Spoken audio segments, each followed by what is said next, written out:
Breathe in, and let the noise of the day fall behind you like the tide slipping quietly from the shore. Tonight we drift through the gentle architecture of the mind, the hidden chemistry that hums beneath every dream, every memory, every flicker of curiosity.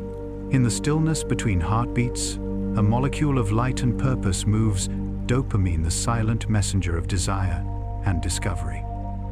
It flows through us like a current of living starlight, shaping our motion, our joy, our calm. As we wander through this invisible landscape, we will see how the brain's quiet signals mirror the wider universe, how the same patterns that stir galaxies also breathe within us. Let your thoughts slow, your body soften, and your curiosity open like a window to the night. You are safe here, in the calm between science and sleep, where learning becomes listening, and wonder feels like rest. Somewhere in the soft hum of your thoughts, a small pulse begins. Not a voice, not a command, but a whisper that says, maybe.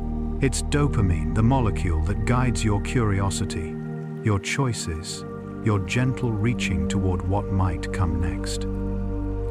It doesn't bring the joy itself. It carries the spark before the joy, the tension of anticipation. It's the breath before laughter, the second. Before a song begins, the quiet heartbeat of expectation. Dopamine is often called the pleasure chemical. But that's not quite right. It doesn't make you happy. It makes you interested. It's the molecule that draws your attention to what could be rewarding, not the sweetness of the fruit, but the thought of tasting it. When you reach for your phone, glance at a notification, take that extra bite of dessert, or stay up a little too late for just one more episode. That's dopamine guiding the dance. It's not demanding, only suggesting, whispering that something pleasant might be just ahead. Imagine it working in real time. You scroll through your feed, eyes half tired, telling yourself you'll stop soon. Then a bright thumbnail, a clever title, something unexpected, catches your attention. You don't decide to click. Your hand moves almost on its own. That flicker of curiosity is dopamine firing in your brain's reward system. It's the same pulse that once helped your ancestors notice a glimmer of water through the trees or the movement of prey across a distant field. The world has changed, but the circuitry has not. Dopamine still hums to the same rhythm, the rhythm of maybe. It thrives in uncertainty. When a reward is guaranteed, dopamine quiets. When there's mystery, it sings. Scientists studying this pattern found that animals given a choice will press a lever more eagerly when the reward comes, sometimes rather than always. That unpredictability is powerful. The tension between hope and surprise. It's the same principle that drives a gambler at a slot machine, or the small thrill when your phone buzzes unexpectedly. The joy isn't in what happens, it's in what could happen. Still, every strength carries its shadow. When the modern world floods that system with endless novelty, lights, pings, updates, sugar, sound, the balance slips. Dopamine loops become noisy, repetitive, exhausting. The brain, built for subtlety, now swims in constant stimulation. Over time, the signal dulls, and the same things that once thrilled begin to feel flat. The maybe loses its magic. The scroll goes on, but satisfaction never comes. The good news is that the brain can recover its balance when you rest, when you walk in silence, when you step away from screens and let your thoughts breathe. Dopamine learns again what enough feels like. It resets its rhythm. Even quiet moments, the sound of rain, the comfort of a familiar face, the satisfaction of finishing something small, begin to glow again. These are gentler pulses of dopamine, the kind that last, the kind that nourish. You can feel it now, even in stillness. The act of listening, of wondering, of noticing the mind's own patterns. This too releases dopamine in soft waves. It is not the frantic rush of seeking, but the calm spark of understanding. The same molecule that drives the chase can also reward the pause. Awareness itself becomes the reward. Neuroscientists sometimes describe dopamine neurons as storytellers of time. They fire not when pleasure arrives, but when it's expected, when your brain senses the shape of joy before it appears. In that way, dopamine turns life into a story. Each moment, a prediction, each action, a bet on what might come next. When that story is balanced, we feel alive. When it loops endlessly, we feel trapped. The art lies in knowing when to chase and when to rest. Tonight, as you slow your breathing, imagine those neurons glowing quietly inside you. Countless sparks of curiosity guiding you through the dark. They are not demanding that you do anything. They are simply reminding you that life, even in its calmest moments, holds potential. The promise of something, the warmth of interest, the gentle hum of anticipation that's dopamine's gift. It keeps the world from feeling flat. It keeps you awake to wonder. So as you drift towards sleep, remember this: the same molecule that once pulled your ancestors toward firelight now moves softly through you, inviting you to imagine, to hope, to learn, and to dream. The maybe that drives every heartbeat of discovery is also what allows you to find peace in the unknown. You don't need to chase it. You only need to notice it. And when you do, even the smallest moment, a sound, a thought, a breath, can feel like possibility itself. And now, as the universe settles once more into quiet balance, may your thoughts drift gently among the stars. When the mind begins to expect something, a subtle tension fills the air, a tightening just beneath awareness, a spark of readiness that feels like the world is about to change. That feeling, so familiar yet invisible, is dopamine shaping the future. It works not in the moment of reward, but in the seconds before it. It is the music of anticipation, the body's way of leaning forward into time. These small fluctuations are the brain's way of learning what's worth our effort. It's why novelty feels alive, why the first bite of cake is delightful, but the 10th tastes dull. The neurons that release dopamine, most of them clustered in the ventral tegmental area and the substantia nigra, are teachers, not cheerleaders. They keep score of surprise. They measure joy by how unexpected it is. Imagine you are waiting for someone you love to arrive. You glance toward the door, heart steady but alert. When they finally appear sooner than expected, a surge of light spreads across your chest. That is dopamine responding to the beautiful miscalculation between expectation and reality. Your brain notes, this felt better than predicted. It records the event not as random happiness, but as a pattern worth repeating. The next time you wait, you'll feel a faint echo of that same thrill. Even time itself bends under dopamine's influence. On vacation, when each sight is new, time feels long and rich. Novelty floods your system. Your brain takes more snapshots, stretching experience like soft taffy. But when days repeat, familiar and predictable, dopamine quiets, and time slips by unnoticed.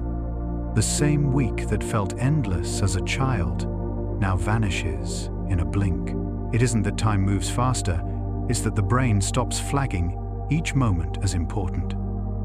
Anticipation slows time. Routine accelerates it. In the quiet architecture of your mind, millions of dopamine molecules are timing your curiosity. They rise and fall with uncertainty, making the unknown shimmer just enough to pull you closer.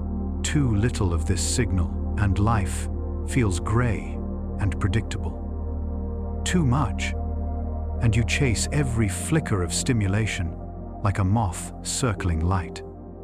The balance is delicate, constantly rewritten, by experience. In the early 2000s, neuroimaging revealed something extraordinary. Dopamine neurons fire before a reward, not during it. The signal itself shifts from the outcome to the cue predicting it. A bell that rings before dinner, a flash of color before a win, even the smell before a meal. These become the real triggers of excitement. The brain's joy moves upstream, teaching us that pleasure lies not in possession, but in pursuit. That's why anticipation often feels better than arrival. The wait before a holiday, the weeks before meeting someone new, the long inhale before good news, all are drenched in dopamine. The mind decorates what has not yet happened, painting the future brighter than it will be.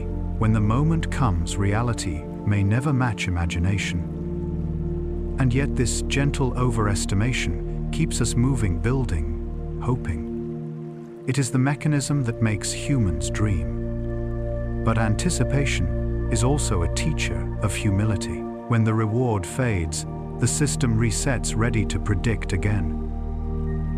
Each cycle of wanting and receiving calibrates our expectations, reminding us that joy is not permanent. It is rhythmic. Like breathing, it needs contrast. The brain cannot stay excited forever. It must return to rest, to balance, to quiet. Without the valleys, there would be no peaks. Think of it as the universe's most intimate feedback loop. The brain predicts, tests, adjusts, and learns each tiny misstep, refining the next attempt. Whether composing a melody, planting seeds, or speaking kindly to a stranger, the same chemistry hums beneath your actions. Anticipation is not just about getting what you want, it's about learning what matters. And when the system is in harmony, when expectation and surprise balance, like breath, you feel it as peace. That subtle warmth in the chest, that sense that life is unfolding just right, is dopamine working quietly in its ideal rhythm. It is the molecule not of craving, but of connection between now and next. So as you rest tonight, imagine your mind as a painter of possibility. Each thought, each slan, each soft curiosity is a brushstroke across the canvas of time. You are not chasing certainty. You are learning to enjoy the glow of what might be. And in that glow, anticipation becomes serenity, a quiet confidence that the unknown itself is beautiful. Now, as the last flicker of curiosity settles into calm, the story turns deeper. Beneath these patterns of expectation lies the trail they leave behind, the marks of memory and habit, where dopamine builds paths through the forest of the mind. These are the breadcrumbs that shape our lives, guiding us from desire to discipline, from impulse to meaning. And so we drift forward from the science of anticipation into the gentle architecture of habit, where the mind learns what to keep and what to let go. Every choice you make leaves a faint mark in the circuitry of your mind, a breadcrumb made of chemistry, a trail your brain quietly follows again and again. This is how habits are born, not from discipline alone, but from repetition, tied gently to dopamine. Each time you act, feel satisfaction, and repeat, the signal strengthens. Over days, weeks, and months, those signals shape behavior into patterns. Some beautiful, some unhelpful, all deeply human. In neuroscience, this loop is simple but profound. A cue appears, your brain predicts a reward. Dopamine rises, the action follows, and if the outcome feels good, the circuit deepens. This cycle, cue, craving, response, reward, is the architecture of habit. It lives in a region called the basal ganglia, deep within the folds of the brain, where actions become automatic.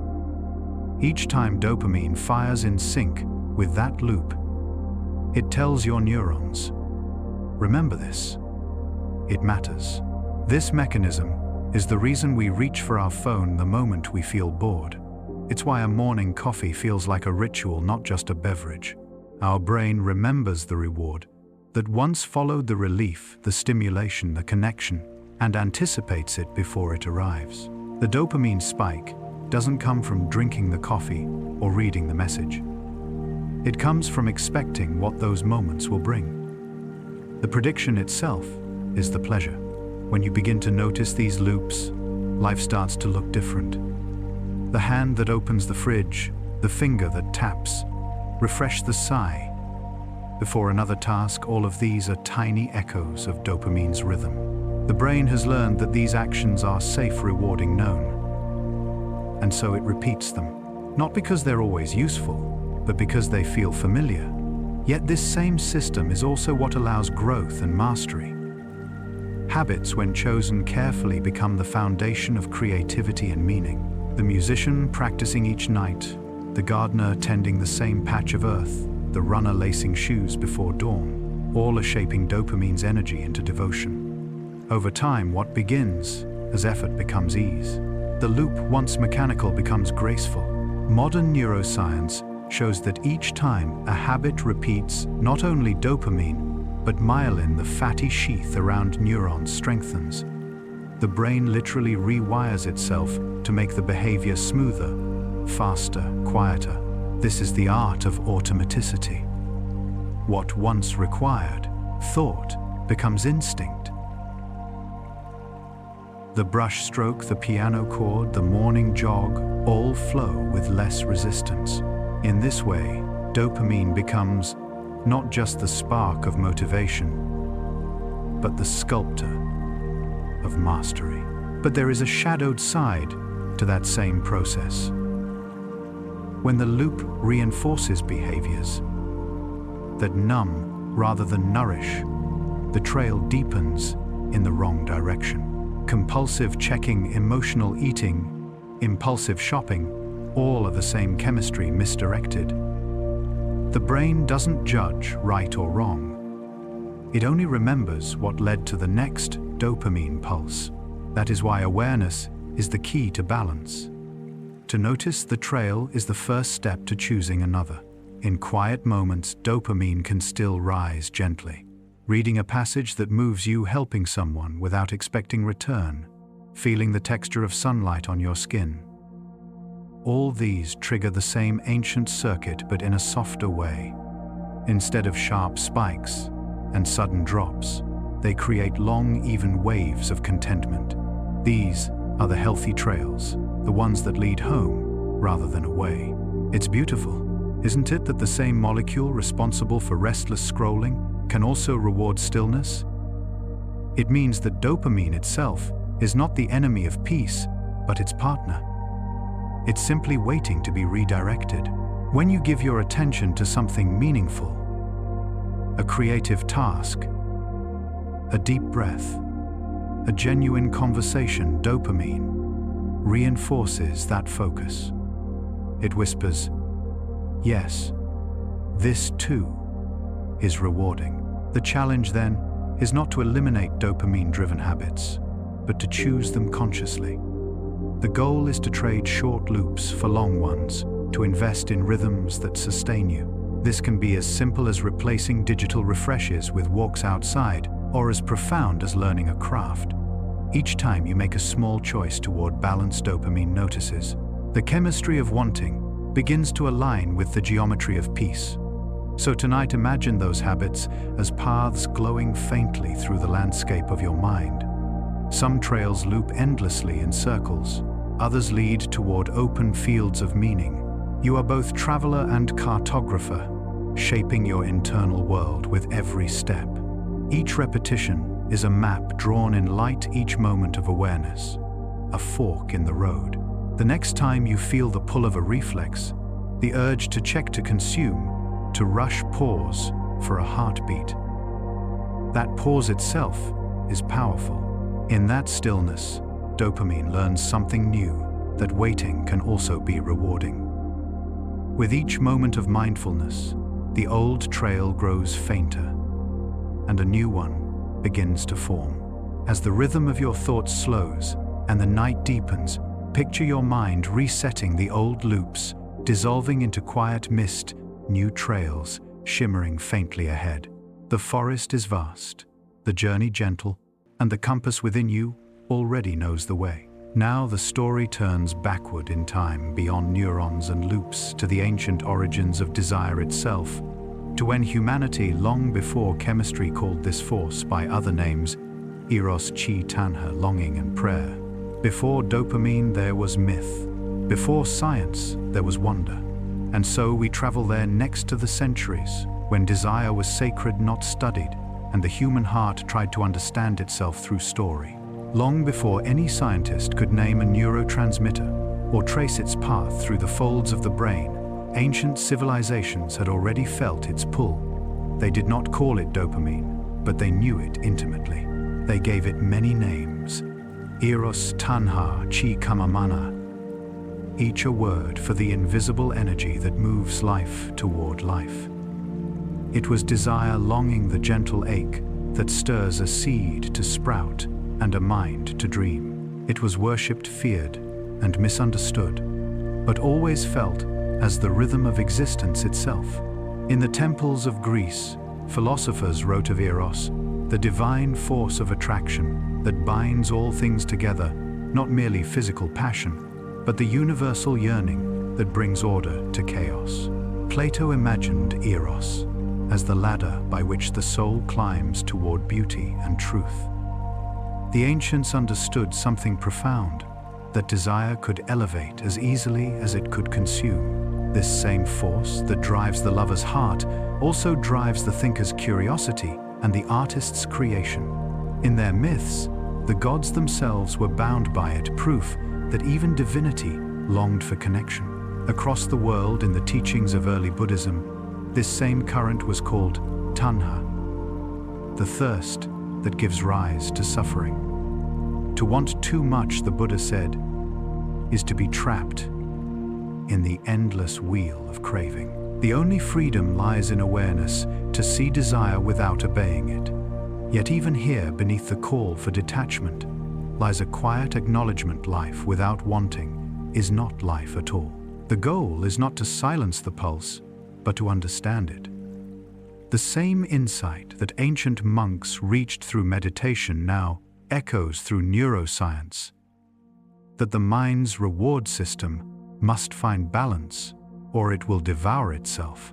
In the East, the concept of chi, the vital breath, described an invisible current flowing through all living things. Though not identical to dopamine, it carries a poetic similarity. Both represent motion, vitality, potential. To live is to have chi. To seek to learn to love is to keep it flowing. When chi stagnates, life grows dull.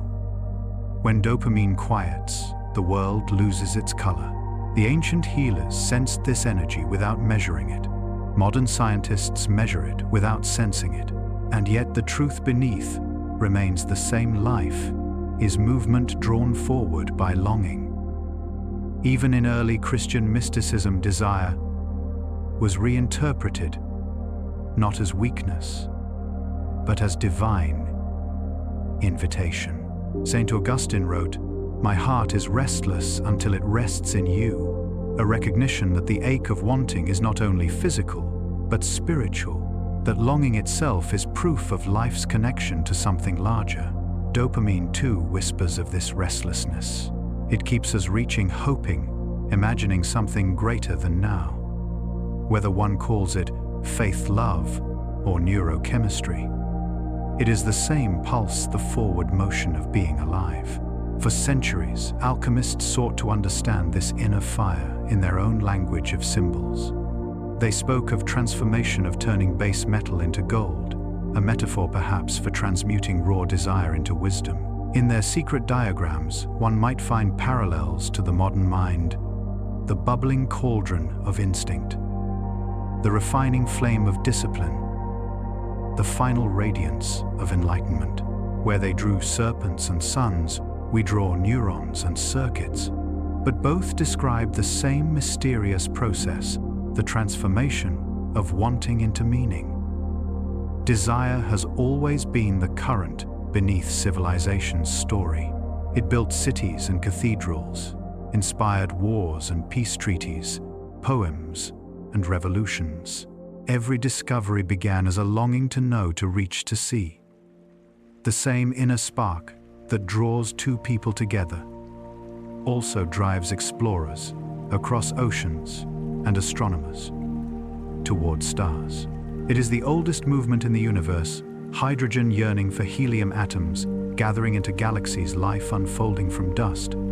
The cosmos itself, in its restless expansion, is an echo of desire.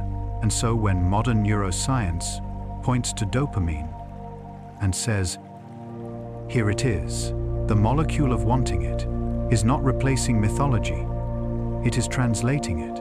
The temples of the past have become laboratories, the hymns replaced by brain scans, yet the wonder remains the same. What we call reward pathways, ancient poets called the soul's longing for the divine. Both are attempts to describe the same invisible truth, that existence is built upon the gentle tension between what is and what could be. It is humbling to realize that our ancestors, without machines or microscopes, understood the emotional essence of this molecule better than we often do today. They knew that desire is neither good nor evil. It is a force to be guided like wind filling a sail. Too much wind and the ship tips. Too little and it drifts. But with awareness, it carries us forward. Now the journey turns from the poetic to the precise, from myth to mechanism. We leave the temples and step into the brain, following that same current through its physical form, the cells, the circuits, the chemistry. If desire is the ancient language, dopamine is its alphabet. Let's step inside the body's blueprint of a feeling where thought becomes impulse and longing becomes light. Inside the intricate cathedral of the brain, desire takes on form. What poets once called divine fire, neuroscience now traces through a delicate architecture of molecules and motion. Here, deep beneath the folds of the cortex, dopamine is not myth or metaphor, but a living current, one that carries information, shapes behavior, and bridges the invisible with the physical. The journey begins with something as humble as an amino acid, tyrosine. It is found in the foods we eat: almonds, avocados, cheese, eggs, and grains. Inside the body, tyrosine is transformed into L-dopa through an enzyme called tyrosine hydroxylase. Then, in the shimmering synaptic chambers of neurons, another enzyme converts L-dopa into dopamine itself, a neurotransmitter born from nourishment, ready to become emotion. What follows this transformation is one of nature's most elegant symphonies. Dopamine belongs to a family of chemicals called catecholamines, along with norepinephrine and epinephrine, the substances that shape alertness and drive.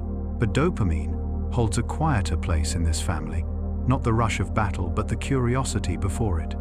It serves as both messenger and motivator, carrying signals between neurons that guide how we move, focus, and feel.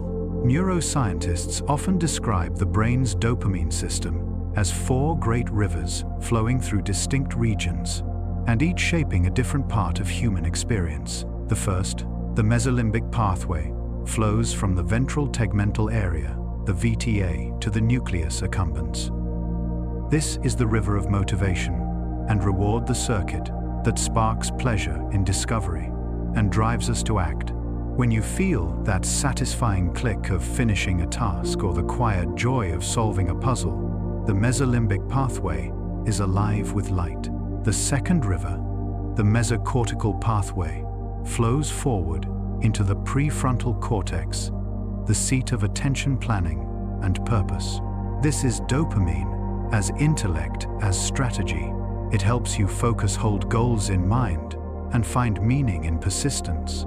Too little of this flow and thought becomes fogged, scattered, unanchored. Too much, and the world grows loud with intensity. Every idea, a spark without rest. Balance here gives rise to clarity.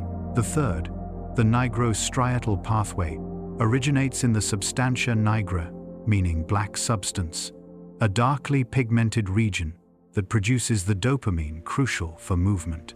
It directs the choreography of muscles and motion, turning intention into graceful action. When this river runs dry, as it does in Parkinson's disease, movement slows, tremors appear, and the body's harmony falters. Yet even here, science has learned to listen and restore balance. The discovery of L-Dopa as treatment by Arvid Carlsson in the 1950 seconds became a triumph of translating chemistry into compassion. Imagine these four pathways not as cold mechanisms, but as streams of golden light weaving through the dark forest of the brain. When they flow together, the mind feels alive, fluid, capable. When one falters, the balance shifts. Energy becomes anxiety. Curiosity turns to restlessness, joy to emptiness. Dopamine's beauty lies not in its intensity, but in its harmony. At the synapse, the microscopic space between neurons, dopamine is released in bursts, binding to its receptors on the next cell. There are 5 main dopamine receptors, D1 through D5, each tuned to a different frequency of the chemical's message. Once dopamine has spoken its word, it is either broken down by enzymes like monoamine oxidase or drawn back into the neuron through reuptake transporters.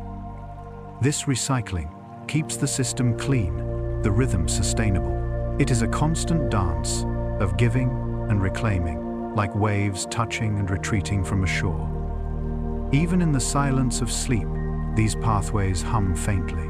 Dopamine is not only about pleasure, it helps regulate dreaming, attention, and even memory consolidation. Studies have shown that while you dream, your brain replays the day's experiences, guided subtly by dopamine's signal, strengthening the lessons worth remembering. It is the mind's way of choosing what to keep, what to let dissolve. And though this molecular choreography might sound mechanical, it is anything but. In each flicker of dopamine release lies a moment of feeling the small spark of recognition. When you see something beautiful, the anticipation of a story's ending, the joy of understanding something for the first time. Emotion and chemistry are not separate. They are 2 languages describing the same music. Every moment you feel motivated, focused, or gently rewarded, you are hearing dopamine's melody. It hums softly beneath everything. Behind a laugh, a goal, a thought. So when you imagine dopamine, now picture not a molecule but a blueprint drawn in light, 4 rivers flowing through the landscape of your being, guiding you between desire and discipline, curiosity and calm. You are the architect who shapes their course, whether through rest, creativity, or connection. Each breath, each mindful choice is another stroke on that map. The ancients spoke of life energy flowing through the body. Today we speak of neurotransmitters and circuits, but the essence is unchanged. Something within us glows with purpose, always reaching for balance. Dopamine is not just a signal, it is life learning to sustain itself again and again with grace. There is a fine line between the spark of wanting and the wildfire of craving. Within the same elegant circuitry that fuels creativity, curiosity, and love lies the potential for obsession. Dopamine, so often the quiet companion of wonder, can also become the accomplice of hunger, not for food alone, but for stimulation, success, or escape. When the balance tips too far, the whisper that once guided us toward growth begins to echo too loudly. The song of reward becomes a noise that drowns out peace. In the mid-20th century, researchers discovered that the brain's reward system could be easily tricked. In a famous experiment, James Olds and Peter Milner placed tiny electrodes into the brains of laboratory rats, allowing them to stimulate their own dopamine pathways by pressing a lever. The result was astonishing and unsettling. The animals pressed the lever over and over, thousands of times an hour, sometimes ignoring food, water, and rest until they collapsed from exhaustion. The drive to stimulate dopamine had eclipsed every other need. It was pure, unfiltered, wanting stripped of meaning, stripped of balance. This experiment revealed something profound about the brain. Pleasure and survival, though intertwined, are not the same. Dopamine does not tell us what is good, only that something feels worth pursuing. It does not distinguish between nourishment and novelty, truth and illusion. That task belongs to awareness, to the gentle hand of consciousness guiding chemistry. In the modern world, this vulnerability has become a mirror of our condition. We are surrounded by technologies, foods, and experiences designed precisely to hijack the brain's reward circuitry.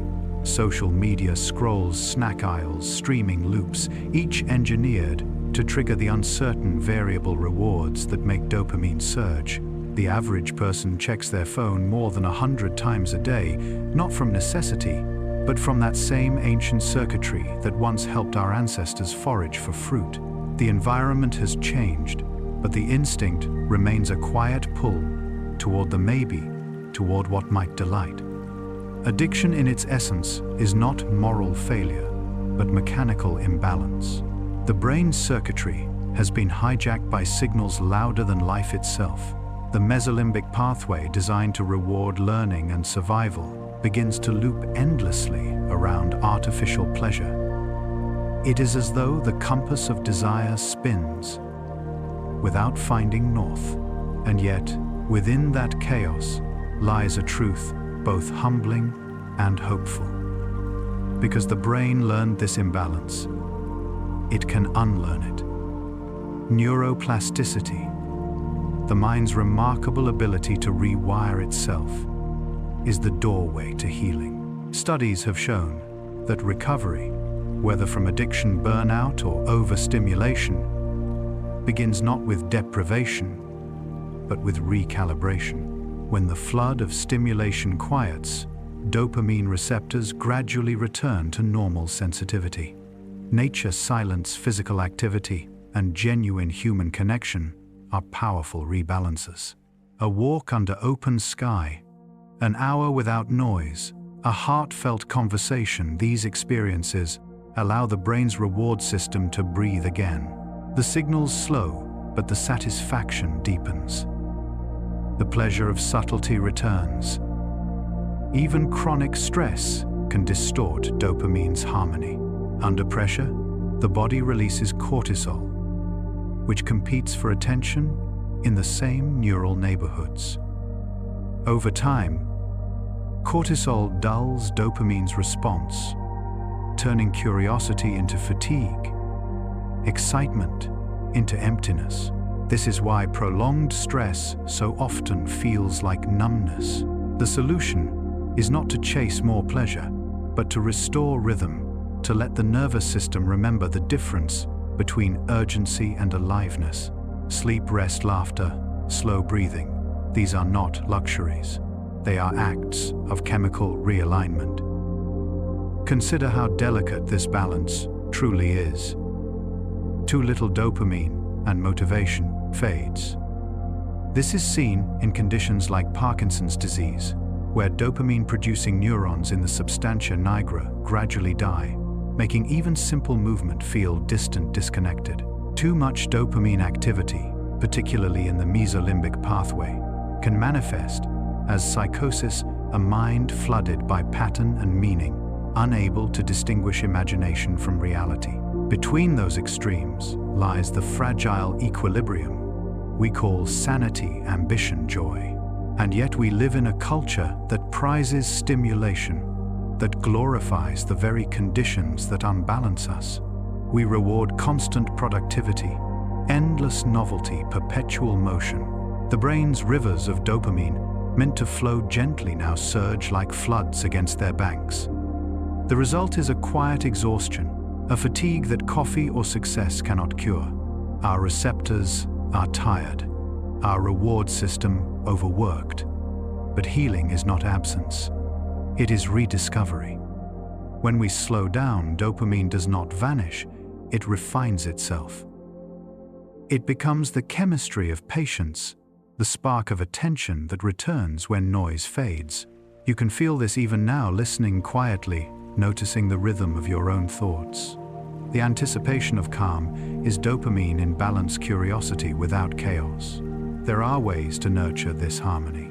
Exercise increases dopamine sensitivity, not by flooding the system, but by reminding it how to listen. Meditation teaches the brain to find reward in stillness, a state once thought incompatible with excitement. Acts of kindness, laughter, gratitude, all release dopamine in ways that strengthen connection rather than consumption. Even creativity, drawing, writing, making music, reawakens the healthy pattern of challenge and reward, the slow build that satisfies longer than the instant hit. Every time you choose rest over rush, attention over distraction, depth over novelty, you are training your brain to find beauty in balance. Dopamine learns just as we do. It follows your choices, rewiring itself toward the rhythms you reward. This is why healing feels slow. It is the brain reteaching itself how to feel alive without excess. Dopamine, ever faithful, waits for you to guide it home. It is not hunger's cause, but hunger's echo. When you stop chasing noise, you can finally hear its softer song, the one that leads not toward craving, but toward care. And from that calm, the next truth emerges. Dopamine not only teaches us how to seek and reset, but how to learn. Its greatest role is not pleasure, but progress, the shaping of intelligence through the simple magic of prediction and error. That is where the story leads. Next to learning, growth and the art of wanting wisely, how the same molecule that tempts us into habit also trains us to evolve. And as we follow its current further, we begin to see what happens when these pathways overflow, when the whisper of motivation becomes a roar of craving, and the brain's gentle rivers flood the valleys of peace. What happens when the architecture of reward is hijacked by the world's noise? When too much wanting drowns out quiet joy? That is where the story flows next, into the delicate frontier between harmony and excess, and how even imbalance can teach the brain to heal. Every moment you learn something new, every insight, mistake, or gentle surprise, dopamine is there guiding your brain through the invisible act of adaptation. It doesn't simply make you feel rewarded, it teaches you how to feel rewarded. It refines your sense of value, shaping the way you see the world. In this chapter, we drift into the quiet, wondrous process by which chemistry becomes memory and curiosity becomes wisdom. At the heart of dopamine's teaching ability lies a concept known as reward prediction error. It sounds complex, but the idea is elegantly simple. Your brain is constantly making predictions about what will happen next, and dopamine measures how reality compares to those predictions. If something turns out better than expected, a friend's unexpected kindness, a song more beautiful than you remembered, dopamine surges. The brain marks this as a positive surprise. Remember this: if the outcome matches expectation, dopamine stays steady. And if the experience disappoints, the signal dips, whispering, "Not this way again." This constant comparison between expectation and experience is how the brain learns from life without conscious effort. It refines behavior, strengthens useful habits, and helps you navigate uncertainty. Each spark of dopamine is a subtle note in an ongoing feedback loop. Do this again, or try something else. It's not about pleasure, it's about prediction, precision, and the quiet miracle of improvement. Imagine sipping a cup of tea. You expect it to taste ordinary, but it's unexpectedly delightful, fragrant, slightly sweet, soothing. Dopamine rises. Your brain quietly stores this event, this brand, this blend, good choice. Next time, you'll reach for it instinctively. Now imagine the reverse, a favorite tea gone stale. The flavor disappoints, and your dopamine levels drop. Your brain logs that too. Avoid this next time. Through thousands of such micro-adjustments, dopamine maps your preferences, your habits, your very sense of satisfaction. In early childhood, this system is particularly vibrant. The young brain is a symphony of dopamine pulses, rewarding exploration and curiosity. Each new color, sound, or touch sets off a small chemical celebration. This is why children can spend hours stacking blocks, chasing shadows, or asking endless questions. Every discovery is rewarded. The world is alive with novelty, and dopamine is its golden thread. During adolescence, this reward system transforms. Dopamine levels rise dramatically, especially in the brain's limbic regions. Teenagers begin to crave risk, novelty, and connection. The same circuits that once rewarded stacking blocks now respond to adventure music, romance, and rebellion. This surge of dopamine makes adolescence both thrilling and turbulent, a time when the brain is learning the boundaries of desire. Far from being a flaw, this is nature's design. By testing the edges of experience, the young brain learns who it is.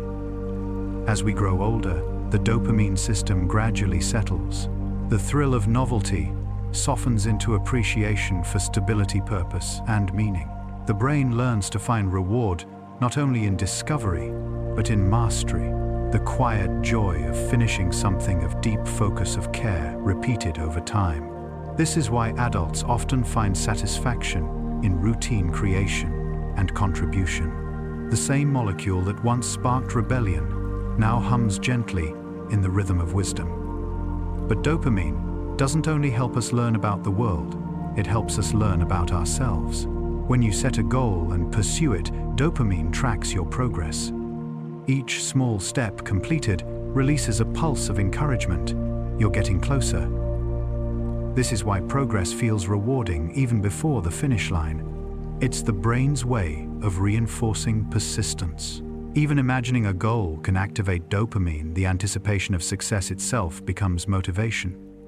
However, this same mechanism explains why modern life often leaves us restless. Constant micro-rewards, notifications, messages, updates trigger dopamine in tiny fragmented bursts. The brain begins to expect novelty every few seconds, but never receives true fulfillment. The circuitry of meaning becomes overstimulated, yet undernourished. The result is fatigue. Without satisfaction, a mind trained to seek, but not to savor. Scientific studies of artists, athletes, and meditators show that flow states produce sustained, balanced dopamine activity in the prefrontal cortex and basal ganglia. Unlike addiction, which floods the system, flow tunes it. This is the molecule at its most graceful. Not shouting, but singing in perfect rhythm. You can cultivate this by engaging in work or art that challenges you just enough to demand focus, but not enough to cause stress. This is dopamine as purpose, not distraction. Dopamine also helps forge emotional learning, the association between feeling and memory. When something matters deeply, dopamine ensures it is remembered. This is why powerful moments of first love, a triumph, a heartbreak stay vivid for decades. The molecule does not just teach what happened, it teaches what mattered. It even helps us adapt to uncertainty. The human brain thrives on small doses of unpredictability, the possibility of reward, not the guarantee. This explains why games, music, and stories captivate us. Every unresolved chord, every cliffhanger, every unanswered question teases the dopamine system, keeping us engaged. The same circuitry that once helped our ancestors track prey across miles now keeps us hooked on narrative, always leaning forward into the next maybe. And yet, dopamine's greatest gift is not its thrill, but its flexibility. You can train it. When you choose to find satisfaction in something meaningful, kindness, creation, care, the molecule begins to rewire itself around those values. It learns that peace too can be rewarding. The pattern of pleasure becomes the architecture of purpose. So each time you pause to notice beauty, complete a task with care, or show patience, where you once chased urgency, you are reshaping your dopamine system. You are teaching your brain that fulfillment need not shout to be heard. This is how science meets self-mastery, not through control, but through quiet repetition of intention. And as we follow its pathways deeper, we arrive at its paradox. The same molecule that teaches us how to seek can also lead us to exhaustion. The same rhythm that builds knowledge can, in excess, become noise. To understand that tension between balance and burnout, abundance and emptiness, is to see the full story of dopamine's dance. That's where we turn next to the paradox itself. How too much wanting can erase the joy of having, and how within that tension, peace waits quietly to be remembered. There comes a time when the pursuit itself begins to soften, when the mind, tired of chasing, starts to find beauty in the slow rhythm of effort. This is the moment when dopamine, the chemistry of anticipation, transforms into the chemistry of fulfillment. It no longer shouts in bursts of excitement, but hums quietly beneath acts of focus and care.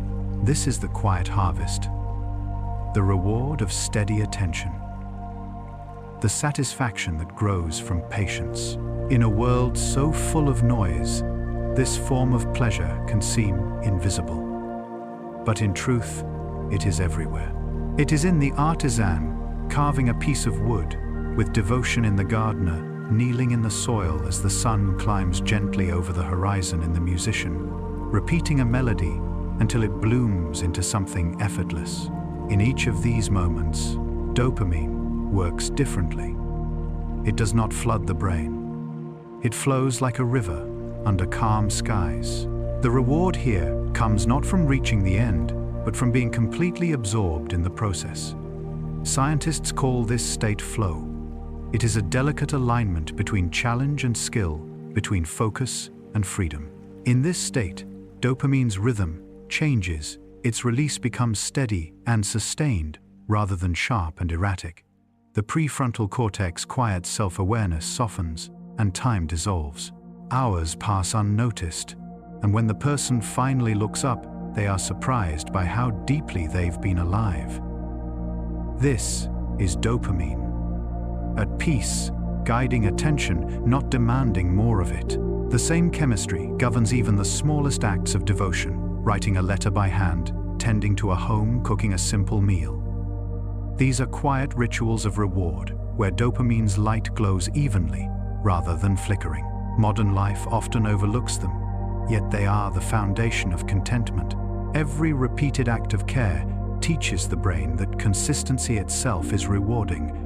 It rewires the reward system away from instant gratification and back toward patience. When scientists study long-term goals, learning an instrument, mastering a language, training for a marathon, they find that the brain gradually shifts its reward signals from the final outcome to the daily practice.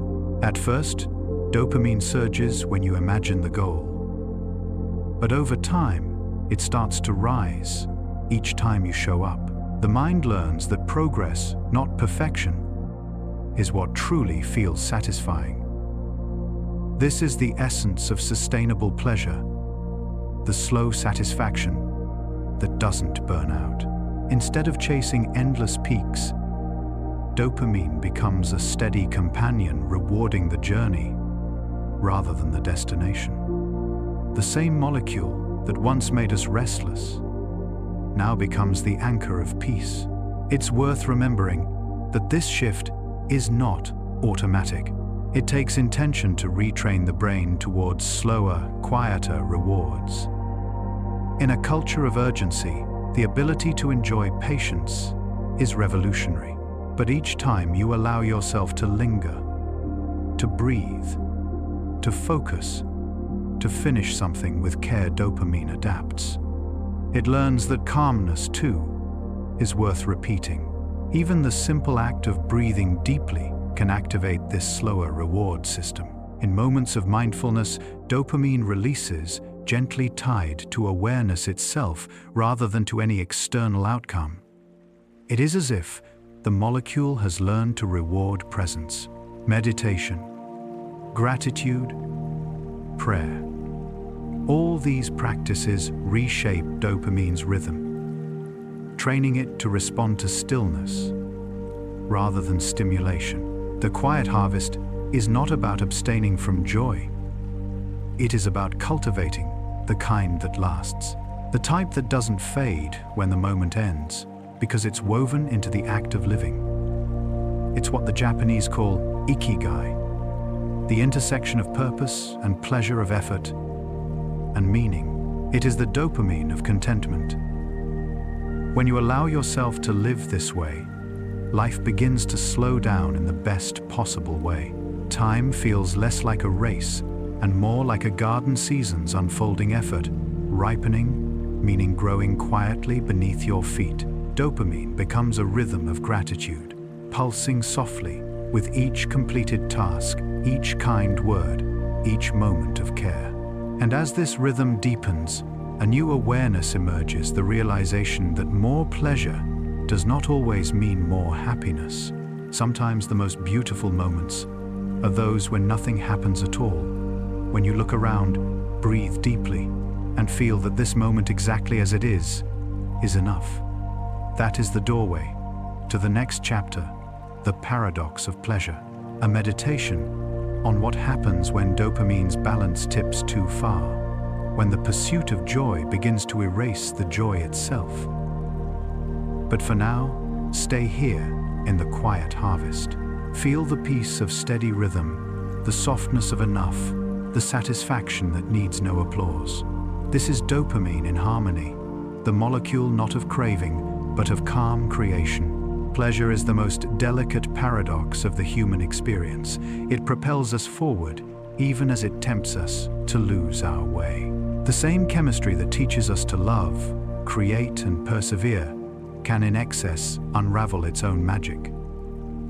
At the heart of that paradox lies dopamine, the molecule that gives color to reward and rhythm to desire. When balanced, it moves us toward purpose. When overstimulated, it leaves us hollow, chasing echoes of joy that never quite return. From the beginning, dopamine's purpose was simple: to keep us alive. In a world of scarcity, it rewarded the discovery of food, warmth, and connection. Each surge of anticipation encouraged exploration and endurance. But in a world of abundance, this elegant system finds itself flooded. Every sound, every screen, every sweet and fleeting indulgence calls for its attention. The mind, once tuned to scarcity, now swims in endless possibility. The result is not deeper pleasure, but thinner satisfaction.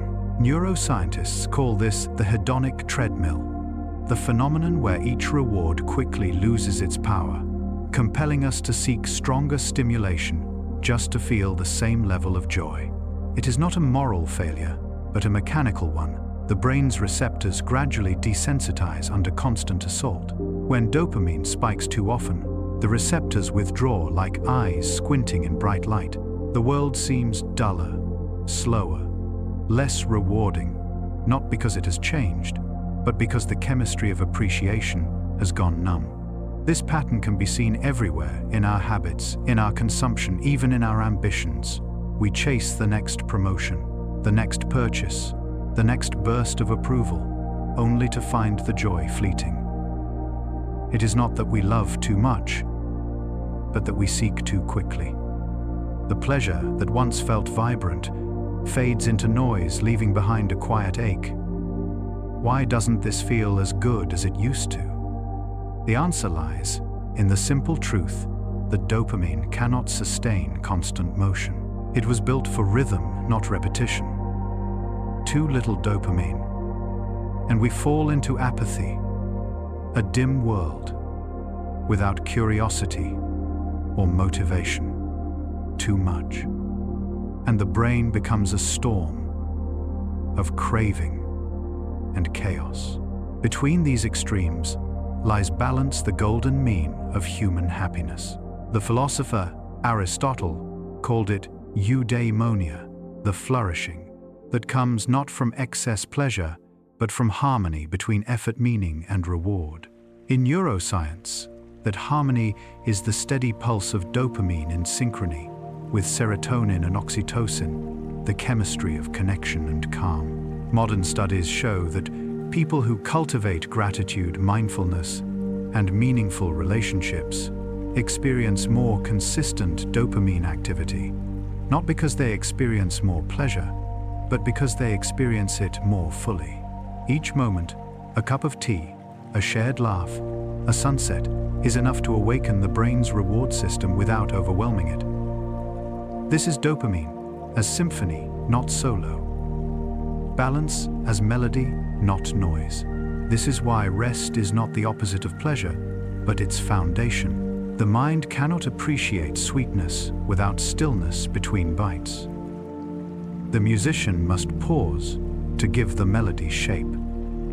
Likewise, our dopamine system needs silence to recover its sensitivity. When we rest, when we step away from stimulation, the receptors slowly return. The brain rewires. The world regains color. Pleasure deepens again. Addiction, then, is not simply excess pleasure, but pleasure without pause, a loop without rest. Whether through substances, technology, or endless busyness, the brain becomes trapped in its own acceleration. The cure is not punishment, but rhythm. Recovery, in its truest sense, is a return to balance, the rediscovery of silence between the notes. Each moment of stillness teaches the brain how to feel again. Think of a campfire. When tended carefully, it gives warmth and light. But if you feed it endlessly, the flame grows wild and consumes the wood too quickly, leaving only ash. Dopamine works the same way. It is not meant to burn constantly, but to glow, to guide. When we learn to tend it through patience, mindfulness, and rest, it becomes the quiet warmth at the center of experience. The paradox of pleasure reveals a deeper truth. Joy is not found in intensity, but in attention. The mind that learns to notice, to feel the sun on skin, to taste food fully, to listen without rushing, awakens a richer kind of reward.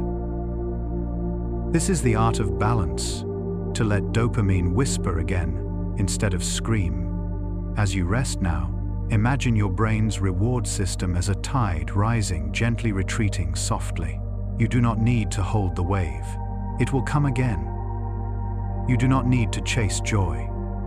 It already lives within you, patient, waiting for quiet to return. And in that quiet, the next chapter begins a journey into ritual rhythm and renewal, how the brain learns to find reward, not in noise, but in pattern, not in chaos, but in meaning. Every culture, every age, has discovered in its own way that joy deepens when woven into rhythm. From the slow chant of monks to the soft sway of dancers by firelight, humanity has always known that repetition gives meaning its heartbeat. This is the art of ritual, a structure that turns ordinary acts into sacred patterns, guiding the restless energy of dopamine toward peace instead of pursuit. In the steady cadence of ritual, the molecule that once fueled craving becomes the chemistry of calm. Our ancestors did not need to know the word neurotransmitter to understand this. They found it in breath, in prayer, in the cycle of sowing and harvest, in the shared meal at day's end. Ritual is nature's antidote to chaos, the body's way of balancing its internal tides. When a rhythm is repeated daily, weekly, seasonally, the brain begins to anticipate, it releasing dopamine not in sharp bursts, but in gentle waves. The pleasure comes not from novelty, but from the familiarity itself. This is predictability as peace. At the neurochemical level, this process is remarkable. In chaotic environments, the dopamine system becomes hyperactive, seeking stimulation to manage unpredictability. But in ritual, prediction and reward synchronize. Each repetition reinforces the same circuit, reducing the need for excess dopamine release.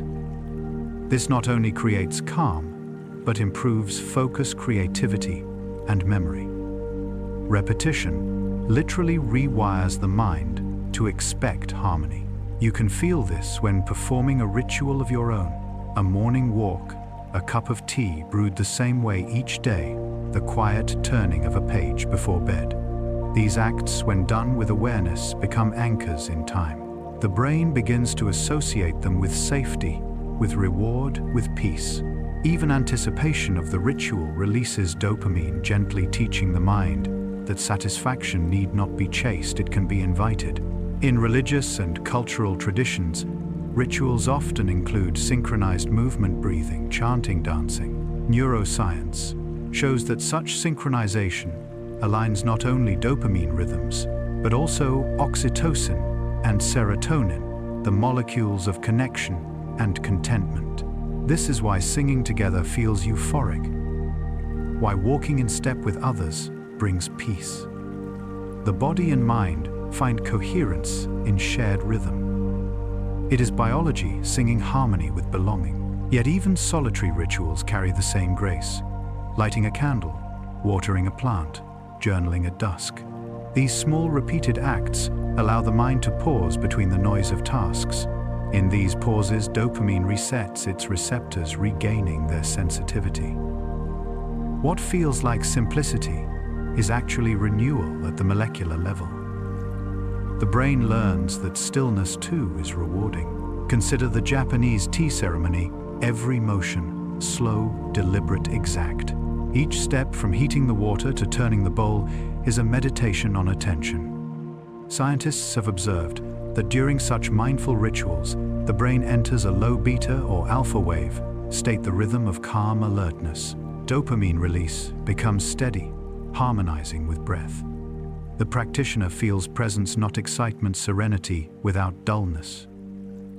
This is dopamine's most refined expression, pleasure, intertwined with peace. Rituals also help the brain bridge the space between effort and rest. When repeated over time, they train the reward system to find beauty in process, not just result. This is why so many creative people begin their work with the same simple actions: sharpening a pencil, arranging a desk, lighting incense. These gestures are cues, like gentle hands, guiding dopamine toward focus. The brain learns that ritual marks the threshold where distraction ends and creation begins. Even the body responds.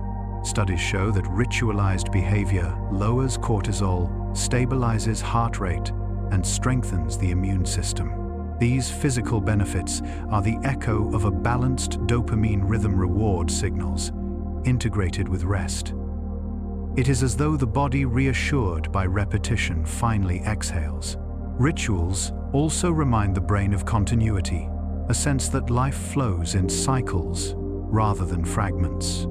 Each repetition says, you are part of a pattern. This soothes the part of the mind that fears loss or change.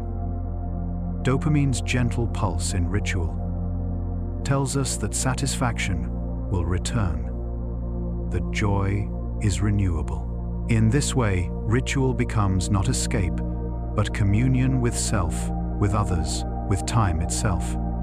Perhaps the most profound ritual of all is the simplest breath. Each inhale a gathering, each exhale a release. Within this most ancient rhythm lies every lesson of dopamine, the rise of wanting the satisfaction, of having the peace of letting go. To breathe mindfully is to practice the entire cycle of pleasure in miniature. When we understand this, we begin to design our days differently. We no longer chase reward, we build it. We learn to cultivate moments that keep the mind grounded and the heart full. The world stops feeling like a race and begins to feel like a song. As night falls and you lie still, you might sense the rituals already shaping your own life. The gestures that bring calm, the sounds that bring familiarity, the rhythms that remind you of home.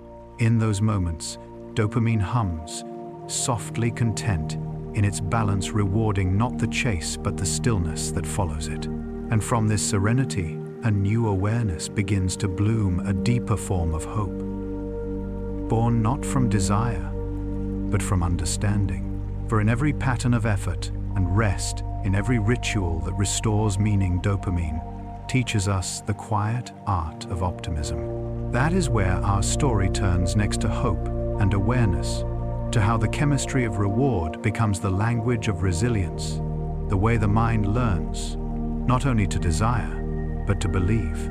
Hope is one of the most beautiful illusions the brain ever created, and one of its most necessary truths. It is not a fantasy.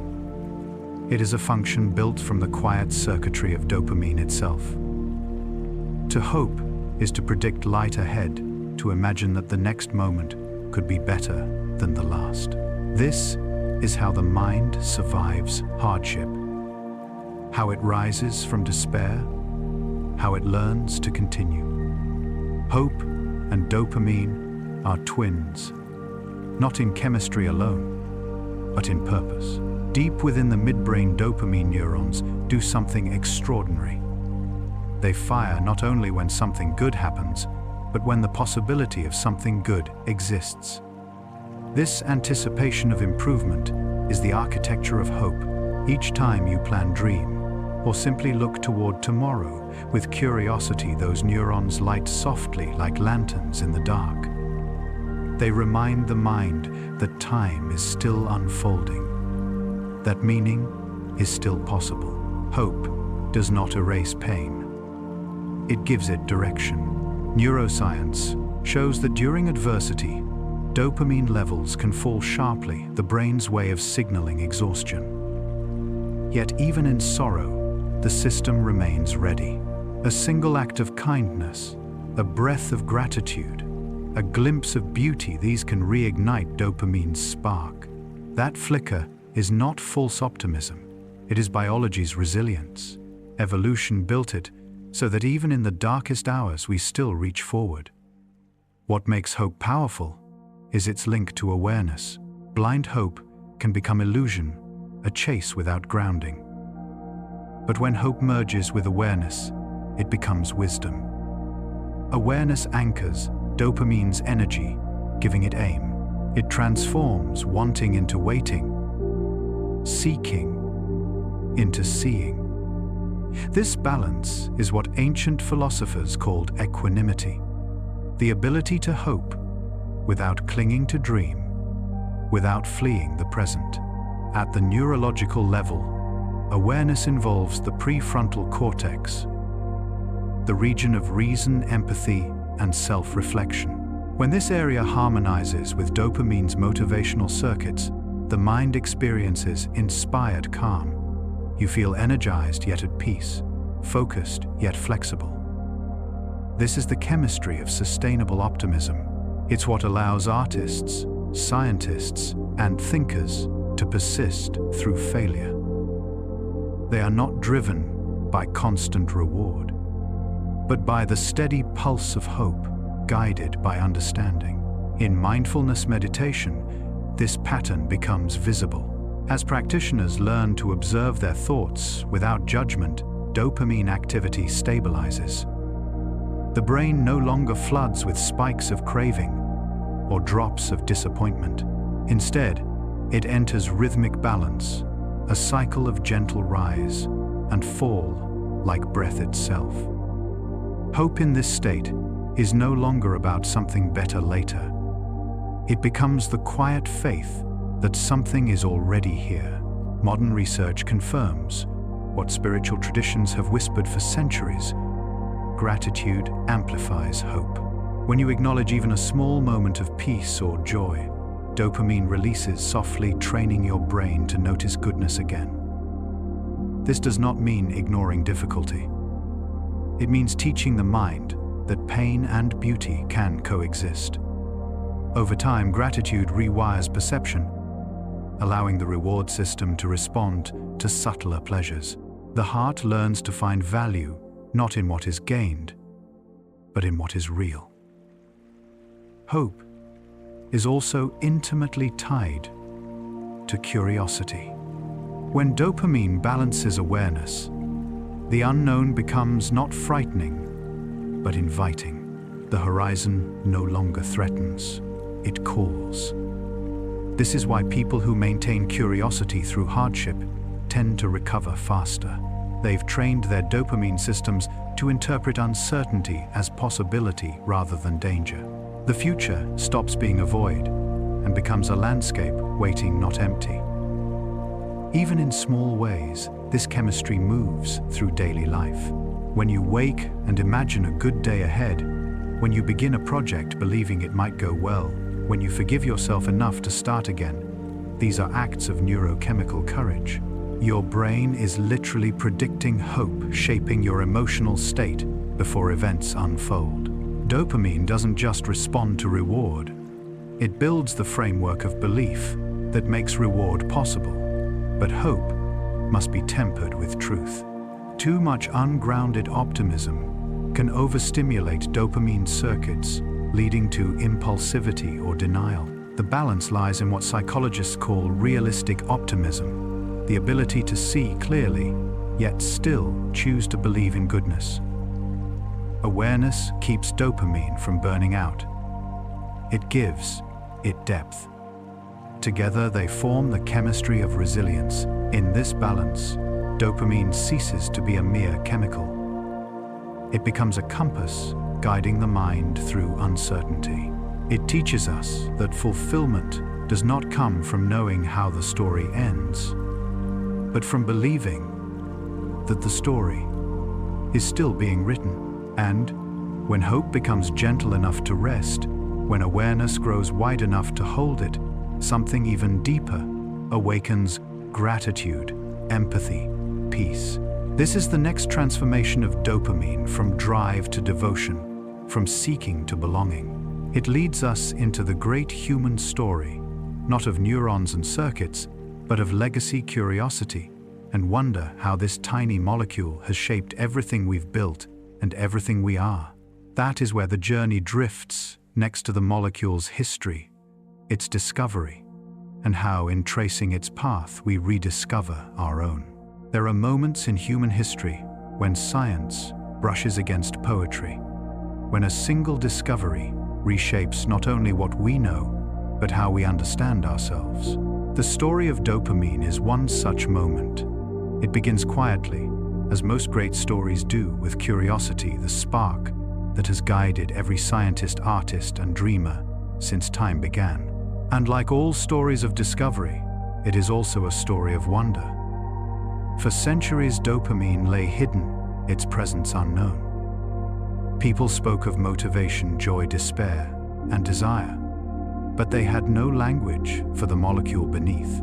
The poets described its feeling, the philosophers pondered its mystery, and the mystics sang of its pulse, the restless energy that made us human.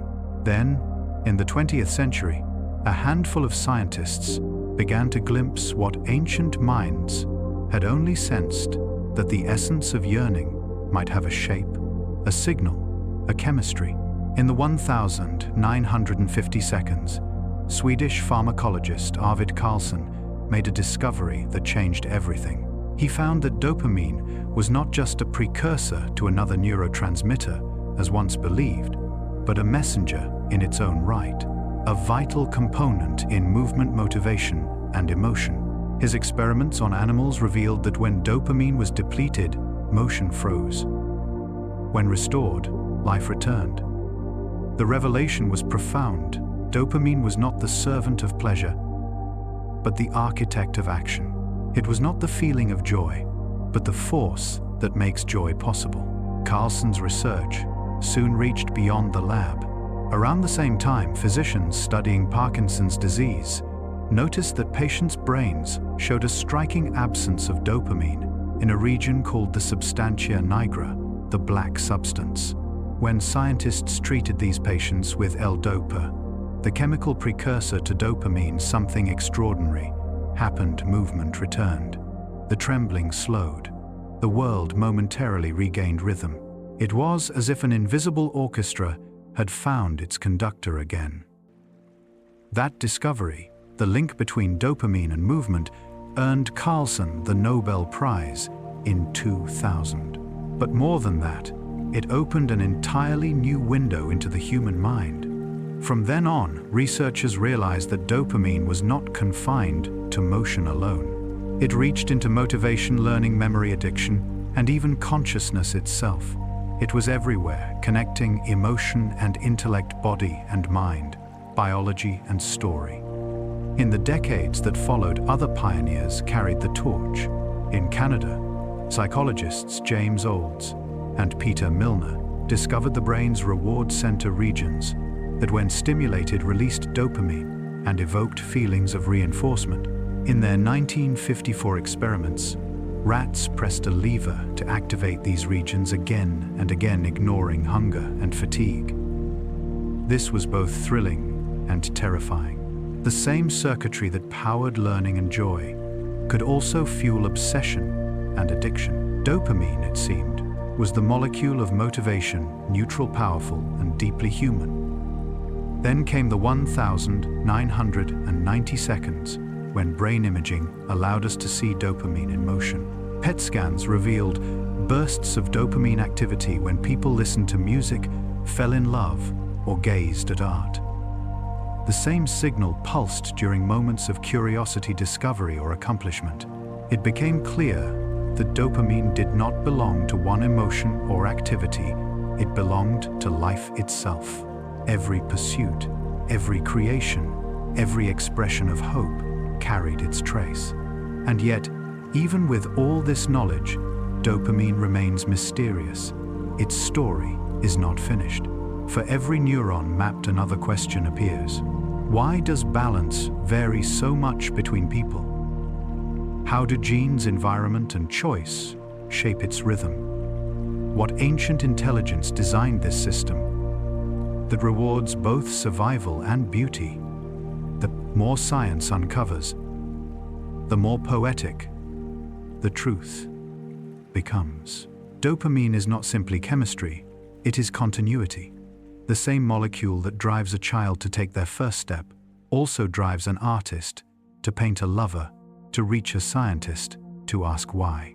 It is the biological whisper of curiosity, the signature of a mind that refuses to stop evolving. Throughout history, civilizations have reflected dopamine's patterns in their own myths.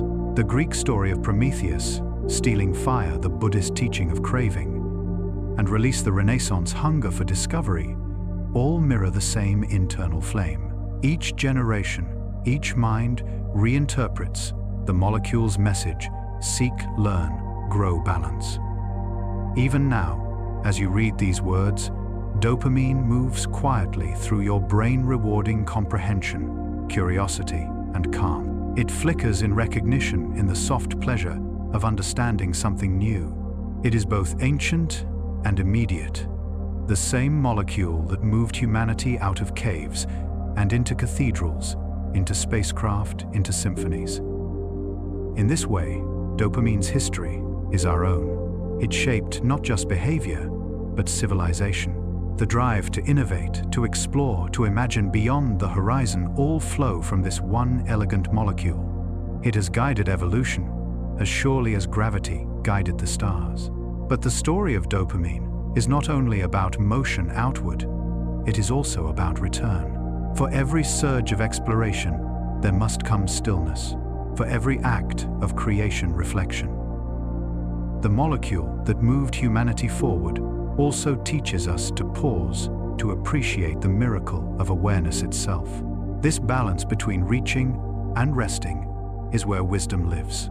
So as we look at dopamine not just as a scientific marvel, but as a metaphor for being alive, we see something luminous, that the same current running through the brain runs through history, art, and love.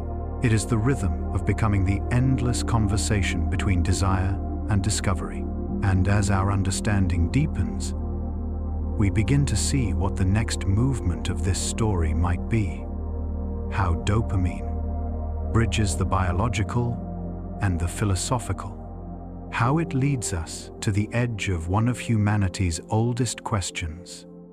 Are we guided by chemistry or by choice?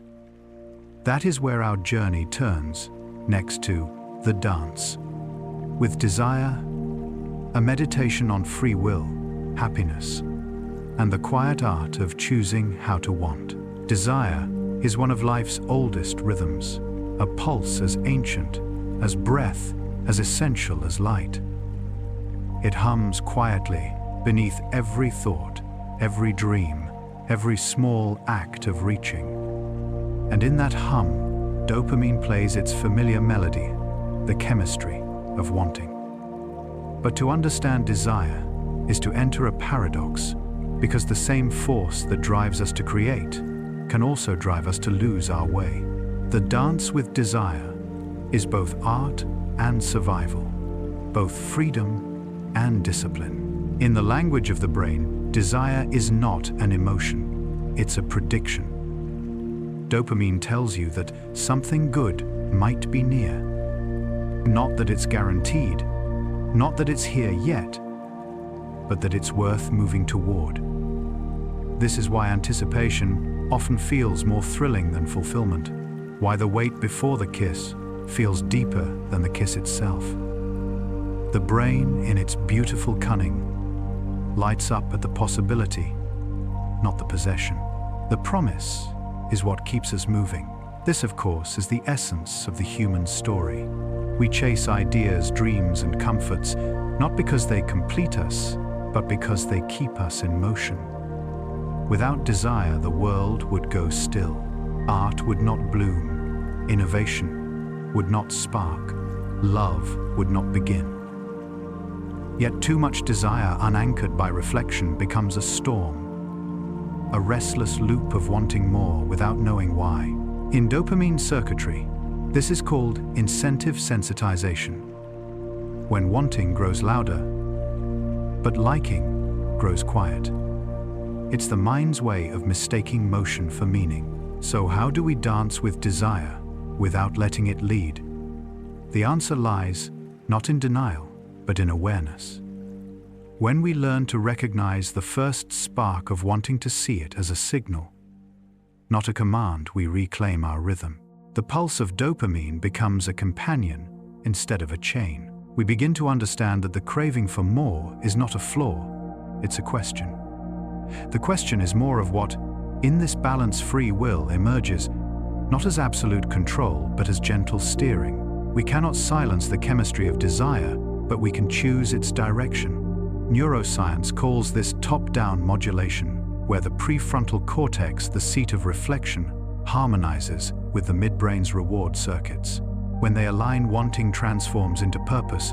The dancer leads the music, not the other way around. Think of the artist who spends hours lost in creation, not chasing applause but immersed in process. Their dopamine flows steadily, not spiking in frantic bursts, but pulsing in quiet rhythm. This is not addiction to outcome. It is devotion to meaning. In that state, desire becomes sacred. The molecule that once whispered chase now murmurs stay. Throughout history, humanity has tried to name this balance. In Buddhist philosophy, it's the path between craving and contentment. In Stoicism, it's the discipline of directing passion toward virtue. In modern psychology, it's intrinsic motivation, doing something because it feels aligned, not because it pays off. Each is a different language for the same truth, that happiness is not the absence of desire, but the refinement of it. Dopamine is neutral. It doesn't know the difference between creating art and refreshing a screen. It only learns from repetition. What you reward, it will repeat. When the mind is flooded with quick rewards, dopamine becomes impatient, restless. It begins to seek instant novelty instead of deep satisfaction. But when we give it steady goals, when we find joy in craft connection and care, dopamine begins to slow, to deepen, to listen. The dance becomes graceful again. This is why stillness is so powerful. In moments of quiet, a walk, a breath, a silence, before sleep, the dopamine system resets. The brain's reward circuits recalibrate, making space for subtler pleasures. It's not the end of desire, it's the tuning of it. Like a dancer, pausing to feel the rhythm before moving again, stillness allows us to hear what we truly want beneath the noise. In love, too, this dance unfolds. The first spark, novelty, attraction, anticipation, is dopamine's gift. But lasting love, the kind that grows instead of burns, requires another rhythm: oxytocin, serotonin, trust. Over time, dopamine learns to find joy, not in the chase, but in the familiarity. The heartbeat of desire softens into devotion. What once felt like thrill becomes peace. Free will then is not freedom from chemistry, it is fluency in it. To live well is to learn the language of your own dopamine, to know when it's whispering truth and when it's just echoing habit. Awareness turns craving into curiosity, and curiosity into creation. Desire at its core is the spark that says life is worth living. It's what gets you out of bed, what makes you dream, what pulls you toward others. The trick is not to extinguish it, but to give it rhythm to dance with it, instead of running after it. The brain, when trained in this way, begins to find pleasure in balance itself. The chase becomes artful, the reward becomes reflection, and so in the quiet chemistry of your own mind, dopamine continues its endless choreography. A pulse, a pause, a promise. It reminds you that the wanting is not the problem. It's the beginning. What you choose to want and how gently you pursue it is what turns desire into meaning. This perhaps is the greatest lesson the molecule offers, that fulfillment is not found at the end of the pursuit, but within the pursuit itself, when it aligns with purpose, when it feels like truth. And from that understanding, something deeper begins to awaken. Not craving, not reward, but peace. The mind no longer asks, "What do I want next?" It begins to ask, "What do I already have that is worth wanting still?" Somewhere within the calm cathedral of your brain, dopamine continues its ancient work, patient, invisible, tireless. It does not speak in words or feelings yet. Its rhythm shapes everything you are. It is the quiet architect of thought and movement, of purpose and peace. By now, after our long journey, through its many forms, from spark to storm, from hunger to harmony, we begin to see it not as a molecule of craving, but as the gentle engineer of meaning itself. Every structure the mind builds, every memory, every intention, every act of love carries dopamine's signature. Its design is not grand or loud. It is woven through repetition, through the small miracles of attention. A teacher explaining an idea, a writer finding the right word, a craftsman smoothing a surface. Each is dopamine at work, shaping precision from possibility. It rewards the process of becoming. When dopamine functions in harmony, it allows us to feel the quiet satisfaction of alignment, that sense when action matches intention, when inner and outer worlds move as one. This is not the ecstasy of reward, but the calm of coherence. The brain, balanced and awake, hums at a lower frequency. Its patterns become rhythmic, predictable, serene. Scientists can see this. Even in imaging, a stable dopamine system produces less chaos and more harmony in the neural waves. The mind feels clear, not excited, peaceful, not passive. We often think of meaning as a concept of the soul, a creation of philosophy. But in truth, meaning is a biological state as well, the alignment of chemistry and consciousness. When dopamine connects with the frontal lobes, where reflection and empathy reside, the mind interprets this balance as purpose. It feels as though something inside has settled into its right place. The same molecule that once made you chase has now learned to help you stay. This is the final evolution of dopamine's story, from propulsion to presence. The molecule that once screamed move now whispers be. It does not vanish. It transforms. The brain learns to draw reward, not only from progress, but from perspective, from the act of noticing that life, even in stillness, is enough. In modern neuroscience, this state is sometimes called tonic dopamine balance. Instead of bursts of craving or emptiness, the chemical flows in gentle consistency, supporting focus, flexibility, and contentment. It is the biological foundation of emotional maturity. People in this state often describe themselves as centered. They are neither restless nor resigned. They can want without needing love, without clinging, create without exhausting. Their dopamine does not command them, it collaborates. The quiet architect also plays a role in memory.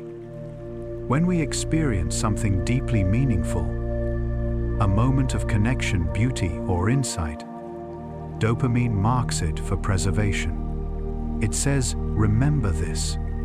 It matters, but it also guides what we release. By helping the brain forget unnecessary details, dopamine keeps the mind uncluttered. It designs not just what we recall, but what we let go. Perhaps this is why reflection feels like building and unbuilding. At once dopamine, sorting the scaffolds of experience, leaving behind only what fits the shape of our lives.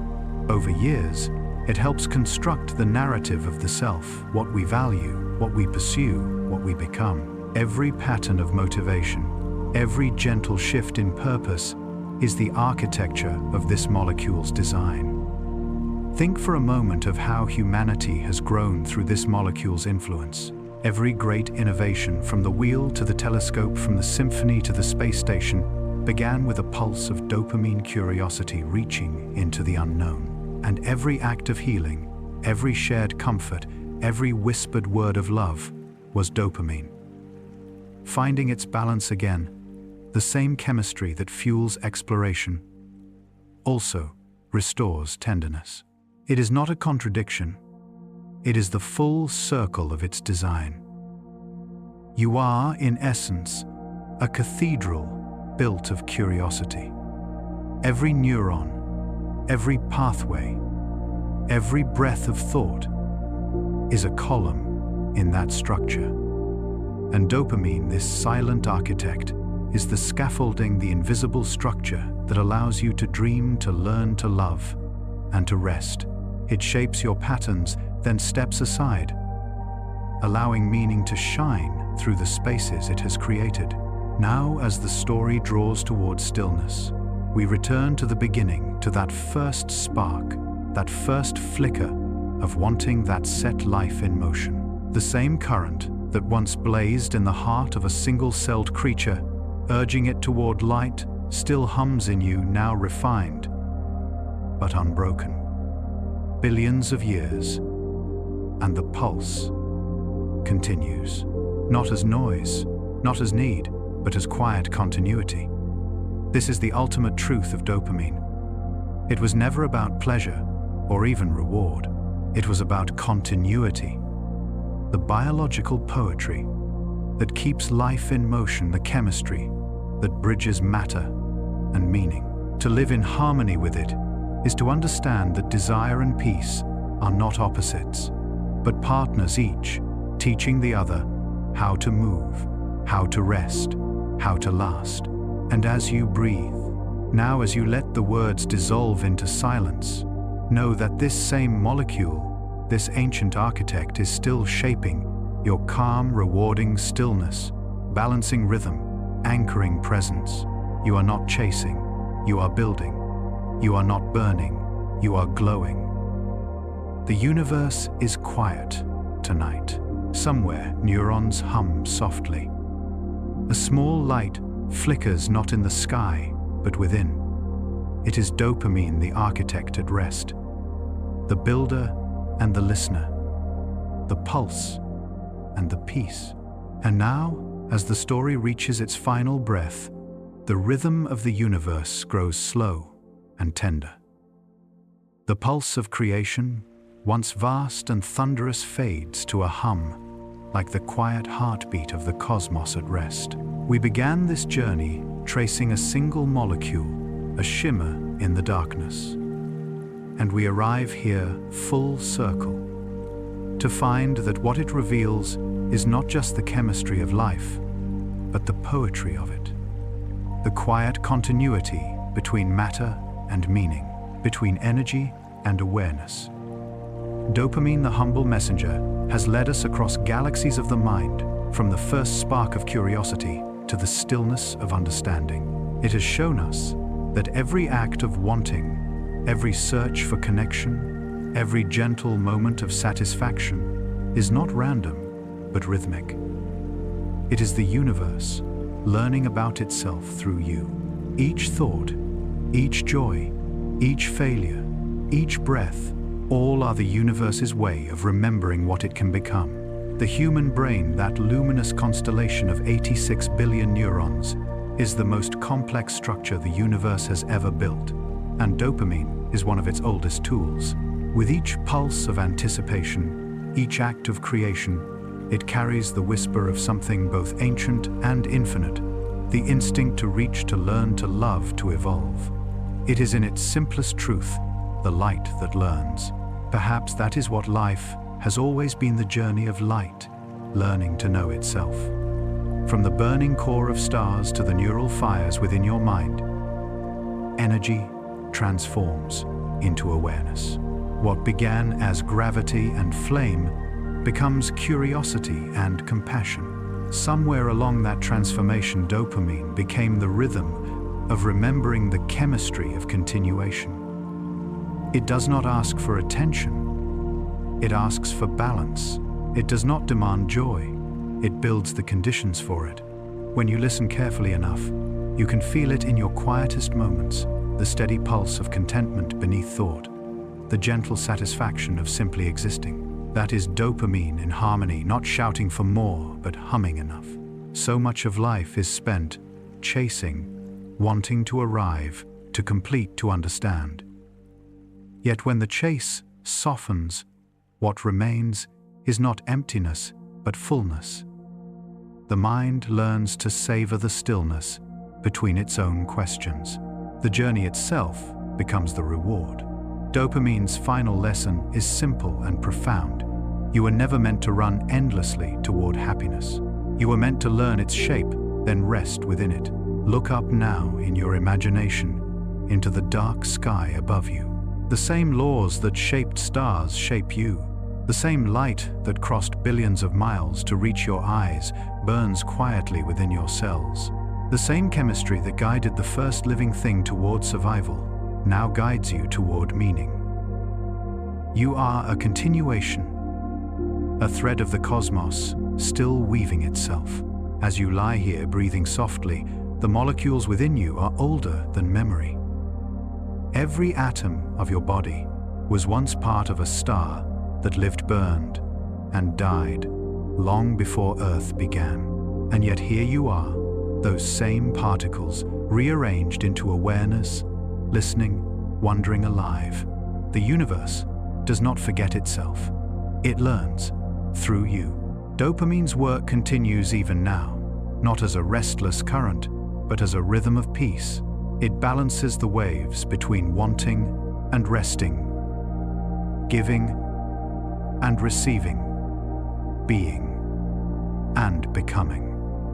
You need not do anything. You need only breathe. The same system that once drove you outward now folds gently inward, rewarding the quiet miracle of presence. In this silence, you can feel the story settling. Every circuit, every heartbeat, every thought finds its place. The light that learns the molecule, the mind, the universe, rests for a moment in balance. This is what all evolution has been reaching for. Not endless seeking, but steady understanding. Not victory, but harmony. And in that breath, the universe exhales with you. The stars continue their quiet work. The neurons in your brain glow faintly, like constellations, remembering their origin. The night folds softly around everything that is known, and everything that is still waiting to be discovered. The light that learns rests now, not gone, but glowing in you, through you, as you. And now, as the universe settles once more into quiet balance, may your thoughts drift gently among the stars.